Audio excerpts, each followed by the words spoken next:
ये सोने के अंडा वाला में क्या क्या हुआ रे। एक सोने का मतलब मुर्गी के अंडे के बारे में कहानी है। तो एक गरीब किसान था।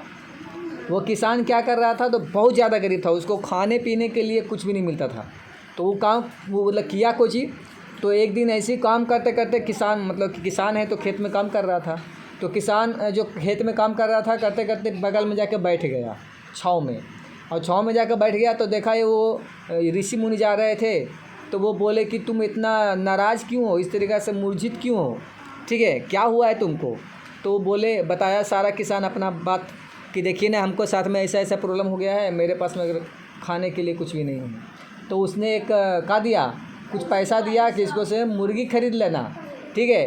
तो किसान ने जाकर मुर्गी खरीदा, ठीक है। और मुर्गी खरीदने के बाद वो क्या सोचा कि कुछ तो उसको से फ़ायदा होगा। तो मुर्गी का देता था एगो रोज़ ना, रोज़। लेकिन अगर पत्नी के मन में आ गया लालच कि अगर मुर्गी अगर रोज़ अंडा देगा तो क्या तक हम अमीर बनेंगे, वो में कोची का अंडा, सोने का अंडा। तो उसकी पत्नी ने बोले, तो एक काम कीजिए ना, इसको पेट में फाड़ दीजिए, मुर्गी के पेटे फाड़ दीजिए, अब जितना अंडा है सब एक ही बार निकाल लीजिए, काम हो जाएगा। और जैसे ही पेट फाड़ा, उसमें से कुछ निकला।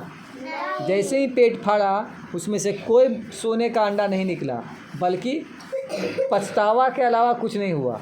इसीलिए बिना कुछ सोचे समझे कोई भी काम नहीं करना चाहिए। अगर तुमको पास में उसको नॉलेज है तो करो, अगर नॉलेज नहीं है तो नहीं करो। अगर नहीं है नॉलेज और कर दिया, या चाहे तो लालच आ गया मन में, तो बहुत ही कुछ होगा, ख़राब होगा, पछतावा होगा। तो लालच तो कभी भी आना नहीं चाहिए, चाहे तो कुछ भी हो जाए, इंसान में लालच ना आवे, कुछ आवे लालच ना आवे। लालच इसकी पत्नी में आया था कि किसान में। पत्नी क्या बोली कि चलो ना एक काम करो ना, कि एक ही बार क्या कर दो, चीर फाड़ कर दो और सारे के सारे सोने के अंडा निकाल लो।